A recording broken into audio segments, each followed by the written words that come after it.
Hello friend, welcome to my YouTube channel teaching with Abhi में। दोस्तों, आज हम लोग इस वीडियो में पढ़ेंगे कि बालक में सामाजिक विकास किस तरह होता है। सामाजिक विकास की प्रक्रिया क्या है, उसकी विशेषताएं क्या हैं और उसकी परिभाषाएं तथा उसके सिद्धांत और उसको प्रभावित करने वाले कारक, अन्य और भी बहुत सारी चीज़ों के बारे में हम लोग इस अध्याय में पढ़ेंगे। जैसा कि इसके पहले वीडियो में हमने भाषाई विकास के बारे में पढ़ा था, यानी बालक में भाषा का विकास किस तरह होता है। तो आइए देखते हैं इस वीडियो में सामाजिक विकास के बारे में। तो पहला पॉइंट है प्रक्रिया, यानी सामाजिक विकास की प्रक्रिया किस तरह होती है।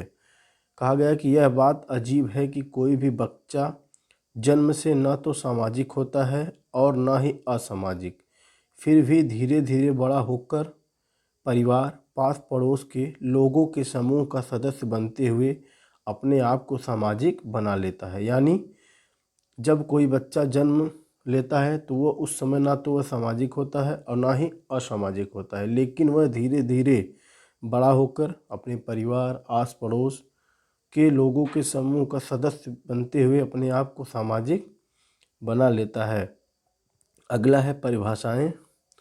परिभाषाएं में पहला हरलाक महोदया, उन्होंने कहा कि सामाजिक विकास का अर्थ सामाजिक संबंधों में परिपक्वता प्राप्त करना है। यानी जो सामाजिक विकास है उसका अर्थ है कि सामाजिक जो हमारे संबंध हैं उसमें परिपक्वता को प्राप्त करना ही सामाजिक विकास कहलाता है। दूसरे शब्दों में उन्होंने कहा कि सामाजिक प्रत्याशाओं के अनुकूल व्यवहार ही सामाजिक विकास है। यानी सामाजिक प्रत्याशाओं प्रत्याशाओं का मतलब ये है कि ऐसा व्यवहार जो समाज हमसे चाहता है, अगर हम ऐसा व्यवहार करते हैं तो हमारा सामाजिक विकास होता है। अगली डेफिनेशन है क्रो की।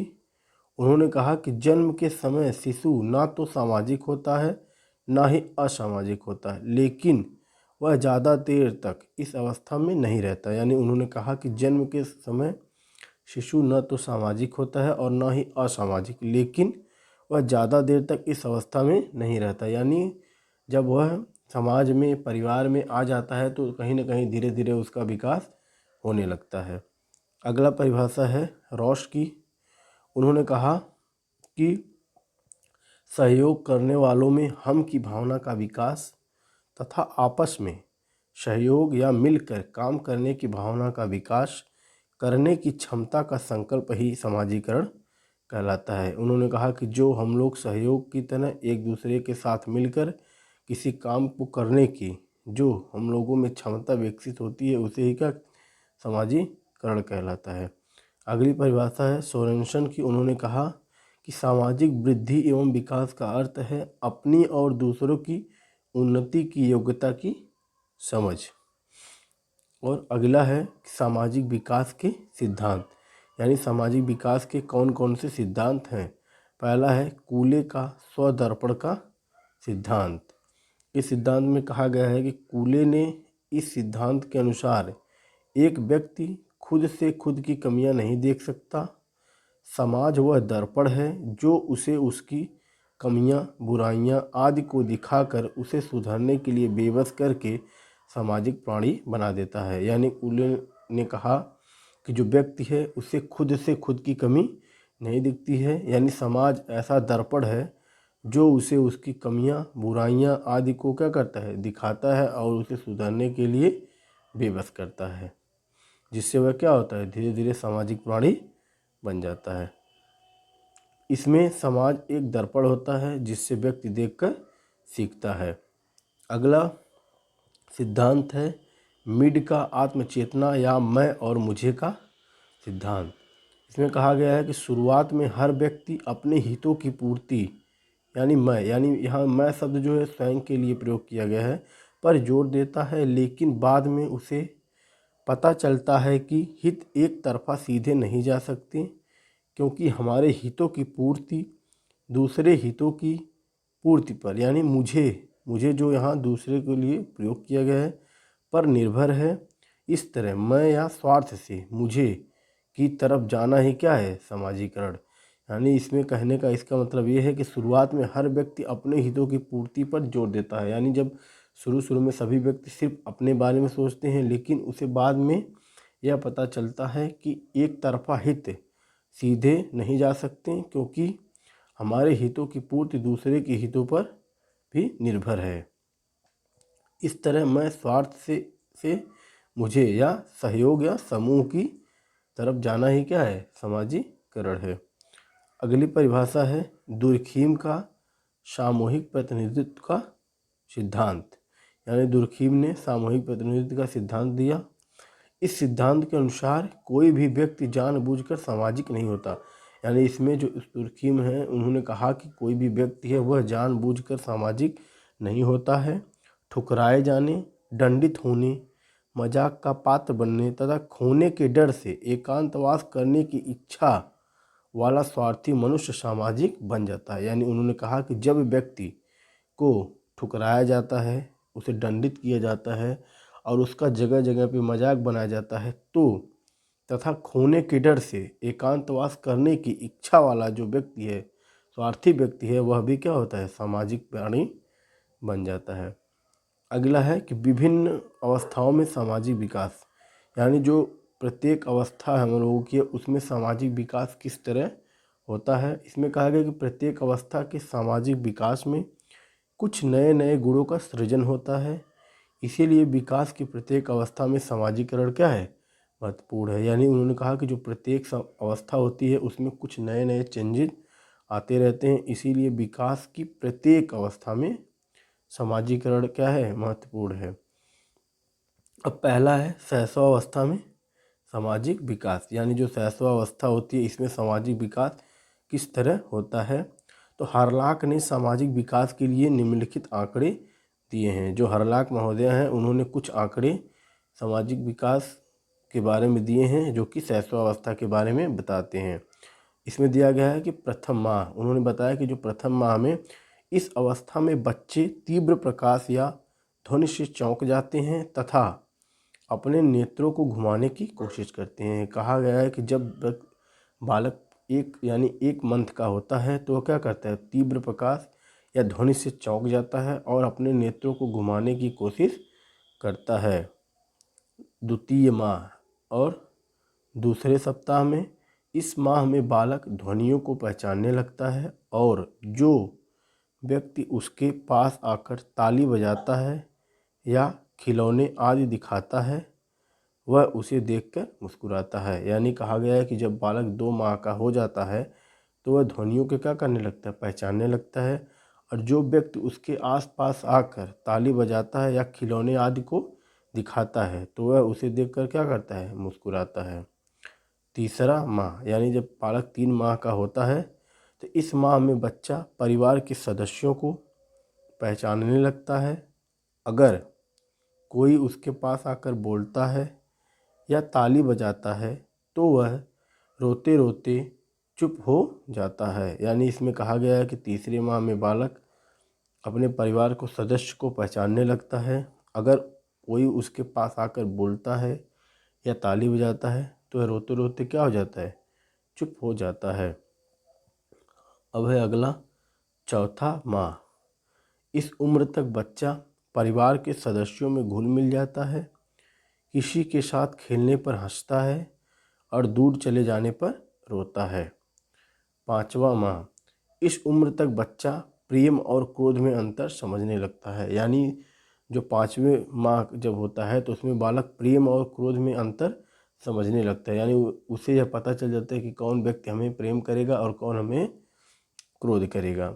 छठवें माह में इस माह तक शिशु परिचित अपरिचित में अंतर समझने लगता है तथा कपड़े आदि खींचने तथा आक्रामक व्यवहार का प्रदर्शन करने लगता है। यानी जब बालक 6 माह का हो जाता है तो वह क्या करता है, जो परिचित हैं और अपरिचित हैं इनमें अंतर समझने लगता है और कपड़े आदि खींचने तथा आक्रामक व्यवहार करने लगता है। 9वां महीना, 9वें महीने में इस महीने तक बच्चा बड़ों के भावों, शब्दों आदि का अनुकरण करने लगता है। 12वां महीना, इस अवस्था में बच्चा पूरी तरह से घर वालों के साथ घुल मिल जाता है और ना या हाँ करने पर किसी कार्य को क्रमशः रोक देता है या करने लगता है। यानी जब बालक 12 माह या 1 साल का हो जाता है तो वह क्या करता है, घर के अपने सदस्यों के साथ घुल मिल जाता है और किसी कार्य को यदि वो कर रहा है तो उस कार्य के लिए यदि ना ना करने पर वह कार्य को करना रोक देता है और हाँ हाँ करने पर करने लगता है। अगला है द्वितीय वर्ष, यानी जब बालक 2 वर्ष का हो जाता है तो इस उम्र तक बच्चा घर के सदस्यों को छोटे मोटे कार्यों में सहयोग करने लगता है। और तृतीय वर्ष में इस उम्र तक बच्चा पास पड़ोस के बच्चों के साथ खेलने लगता है और आपसी सहयोग के साथ खिलौने का आदान प्रदान करता है। यानी जब बालक 3 साल का हो जाता है तो वह अपने आसपास के सदस्यों यानी जो बच्चे हैं उनके साथ खेलता है और अपने खिलौनों को भी शेयर करता है। और चौथे वर्ष में इस उम्र तक बच्चा पूर्व विद्यालय या नर्सरी स्कूल जाने लगता है तथा वे नए नए व्यक्तियों नए बच्चों के साथ सामाजिक संबंध बना लेता है। यानी जब वो बालक 4 वर्ष का हो जाता है तो नर्सरी स्कूल में जाने लगता है और वहाँ वो नए व्यक्तियों नए बच्चों के साथ सामाजिक संबंध को बनाने लगता है।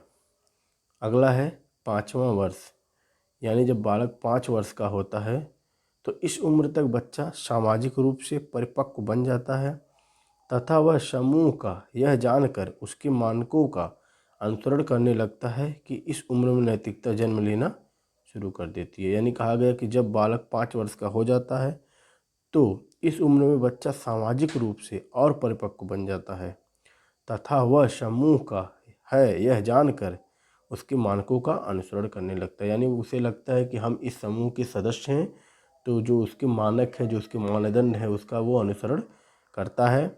इस उम्र में नैतिकता जन्म लेनी शुरू कर देती है।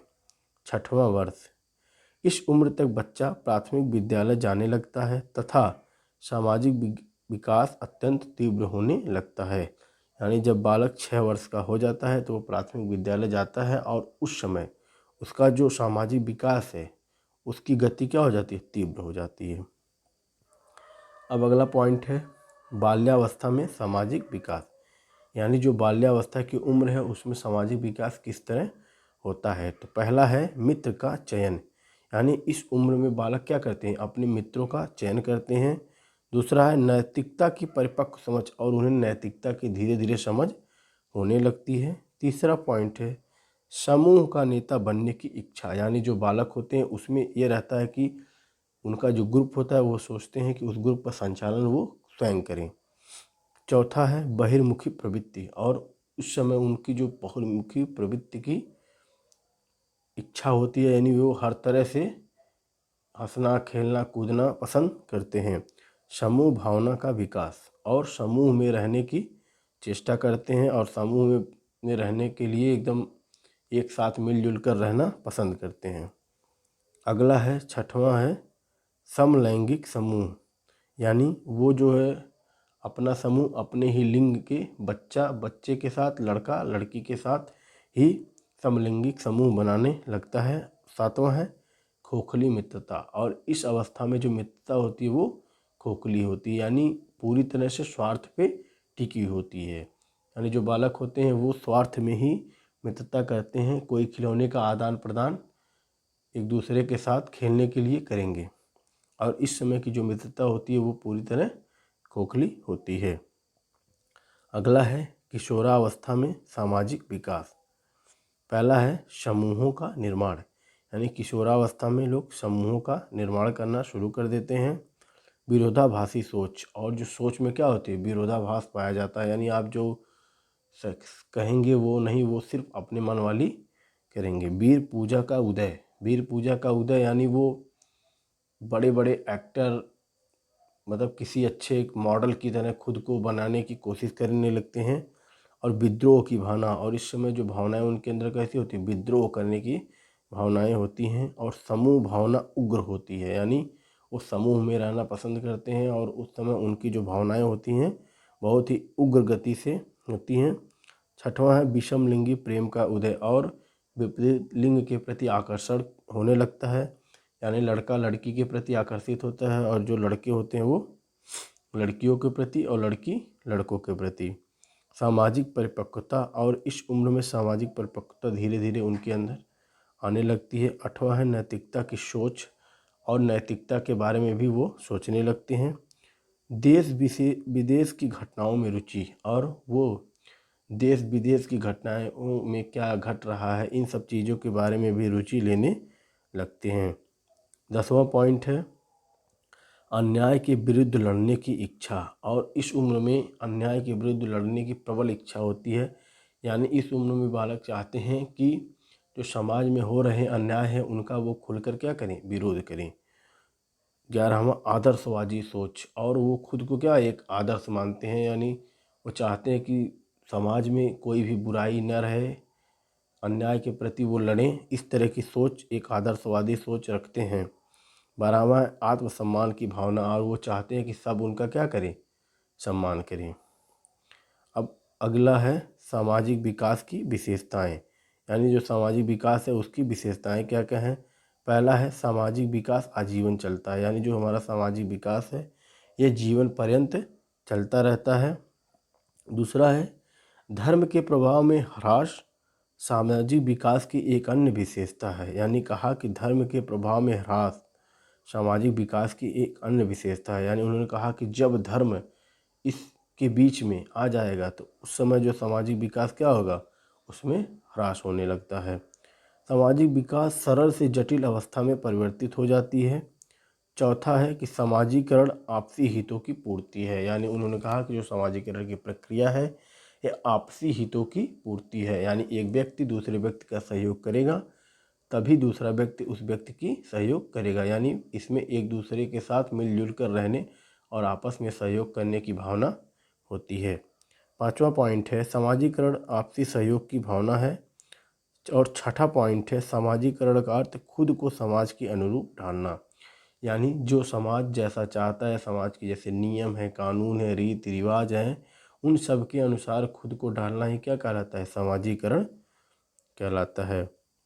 अगला पॉइंट है 7वां सामाजिक विकास का विषय क्षेत्र अत्यंत व्यापक है, और जो सामाजिक विकास है इसका जो विषय क्षेत्र है ये बहुत ही व्यापक है। 8वां है सामाजिक विकास में सामाजिक संबंधों का प्रसार होता है, यानी जो सामाजिक विकास होता है उसमें जो सामाजिक हमारे संबंध होते हैं उसका क्या होता है, प्रसार होता है। अगला पॉइंट है कि सामाजिक विकास को प्रभावित करने वाले कारक, यानी ऐसे कौन कौन से कारक हैं जो सामाजिक विकास को क्या करते हैं, प्रभावित करते हैं। पहला है सामंजस्य। कहा गया है कि सामाजिक विकास के लिए समाज के विभिन्न भागों में सामंजस्य होना अति आवश्यक है। यदि समाज के विभिन्न भागों में सामंजस्य नहीं है तो सामाजिक विकास की गति तीव्र नहीं होगी। यानी कहा गया है कि जब समाज के विभिन्न भागों में सामंजस्य होगी, यानी आपस में एक दूसरे को समझने की भावनाएं रहेंगी, तभी समाज का क्या होगा, विकास होगा, और तभी समाज जो है तीव्र गति से विकास करेगा। यदि लोगों में सामंजस्य की भावना नहीं रहेगी तो जो सामाजिक विकास है वो तीव्र गति से नहीं होगा। दूसरा है शिक्षा, यानी कहा है कि कोई समाज विकास के किस स्तर पर है या वहाँ के लोगों के शैक्षिक स्तर पर निर्भर करता है। यानी कहा गया है कि जो सामाजिक विकास है यह शिक्षा पर निर्भर करता है, यानी किसी भी जगह का समाज कितना सामाजिक है यह वहाँ के लोगों के शैक्षिक स्तर पर निर्भर करता है कि वहाँ के जो व्यक्ति हैं कितने पढ़े लिखे हैं। शिक्षा का प्रमुख कार्य मनुष्य के जीवन के विभिन्न पक्षों जैसे बौद्धिक, भावात्मक, शारीरिक, सामाजिक आदि का समुचित विकास करना है। अतः शिक्षा भी समाज को क्या करती है, प्रभावित करती है। यानी कहा गया कि जो शिक्षा का प्रमुख कार्य है वो मनुष्य के जीवन के विभिन्न पक्ष जैसे बौद्धिक पक्ष, भावात्मक पक्ष, शारीरिक पक्ष और जो सामाजिक पक्ष हैं इन सब का समुचित विकास करना होता है। अतः कहीं ना कहीं शिक्षा भी क्या करती है, सामाजिक विकास को प्रभावित करती है। तीसरा पॉइंट है परिवार। कहा गया है कि बालक का परिवार सामाजिकरण का सबसे सक्रिय, पहला अनौपचारिक और सबसे पहला व प्राथमिक कारक है। परिवार से बालक आदतें, संस्कार आपसी सहयोग और दूसरों का सम्मान करना सीखता है। यानी कहा गया कि जो परिवार है वह बालक का समाजीकरण का सबसे पहला और सबसे सक्रिय तथा सबसे पहला अनौपचारिक एवं प्राथमिक कारक है। यहाँ अनौपचारिक से तात्पर्य ये है कि यहाँ सीखने की कोई समय सीमा नहीं होती है। यानी बालक घर परिवार में जब चाहे एनी टाइम किसी भी समय वह सीख सकता है। ना यहाँ किसी समय की पाबंदी है, ना यहाँ कोई फिक्स गुरु या कोई फिक्स विद्यालय है। दूसरा है, चौथा पॉइंट है विद्यालय। यानी विद्यालय किस तरह समाजीकरण में भूमिका निभाता है। चौथा पॉइंट है विद्यालय। विद्यालय समाजीकरण का पहला औपचारिक, यानी जो विद्यालय वह समाजीकरण का पहला क्या है, औपचारिक एवं गौड़ कारक है, जहां बालक आपसी सहयोग, समूह भावना, समय पालन, निर्णय लेना, सहकारिता आदि सामाजिक गुण को क्या करता है, सीखता है। पांचवा है पास पड़ोस। पास पड़ोस को समाजीकरण का प्राथमिक कारक माना गया है। यानी अगर हम बात करें समाजीकरण के प्राथमिक कारक की तो सबसे पहले आएगा परिवार। यदि परिवार ऑप्शन में नहीं है तो हम दूसरा ऑप्शन क्या मारेंगे, पास पड़ोस। तो जो पास पड़ोस है वह समाजीकरण का प्राथमिक कारक माना गया है। अब छठा है संस्कृति। यानी संस्कृति भी कहीं न कहीं सामाजिक विकास को प्रभावित करती है। सामाजिक विकास में रीति रिवाज, संस्कार जो कि दुनिया के प्रत्येक समाज में हैं, जो संस्कृति के माध्यम से सीखे जाते हैं। सातवां है जनसंचार माध्यम। आजकल फेसबुक, इंस्टाग्राम, ट्विटर, व्हाट्सएप एवं टीवी, रेडियो जैसे जनसंचार माध्यम भी समाजीकरण को प्रभावित कर रहे हैं। यानी जो आजकल फेसबुक, इंस्टाग्राम, ट्विटर, व्हाट्सएप और टीवी, रेडियो जैसे जो जनसंचार के माध्यम हैं, ये भी कहीं न कहीं सामाजिक विकास को क्या करते हैं, प्रभावित करते हैं। अगला है हम उम्र बालक।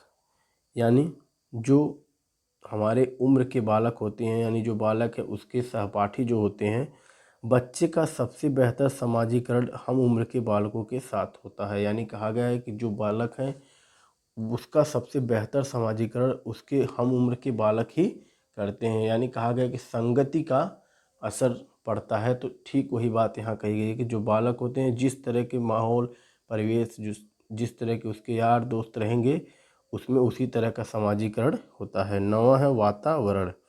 माना जाता है कि अगर घर और बाहर दोनों तरफ बच्चे को तनाव रहित एवं भयमुक्त वातावरण प्राप्त होता है तो उसका समाजीकरण बेहतर होता है।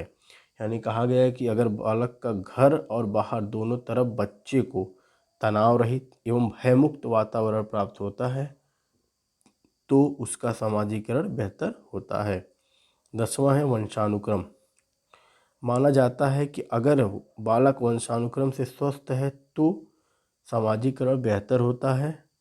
अगर गूंगा, बहरा आदि है तो उसका समाजीकरण क्या होगा, धीमा होगा। यानी कहा गया है कि जब बालक स्वस्थ रहेगा तभी उसका समाजीकरण अच्छे से होगा, नहीं तो उसका समाजीकरण की गति क्या होगी, मध्यम होगी, यानी धीमी होगी।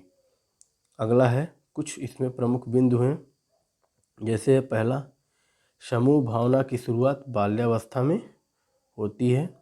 दूसरा है बाल्यावस्था को टोली की उम्र भी कहा जाता है। तीसरा है वीर पूजा की भावना किशोरावस्था में पाई जाती है। और अगला पॉइंट है सामाजिक विकास की दृष्टि से बाल्यावस्था बहुत ही महत्वपूर्ण है। और अगला पॉइंट है कि सामाजिक विकास में परिवार को प्राथमिक एवं विद्यालय को गौड़ कारक माना गया है। यानी जो परिवार है उसको प्राथमिक तथा विद्यालय को गौड़ कारक मानते हैं। गौड़ मतलब होता है सहायक या कम, जिसे कह सकते हैं कि कम प्रभावी। तो फिर वीडियो आपको कैसी लगी? यदि वीडियो अच्छी लगी हो तो वीडियो को लाइक करें, चैनल को सब्सक्राइब करें और कमेंट्स करना ना भूलें। मिलते हैं तब तक।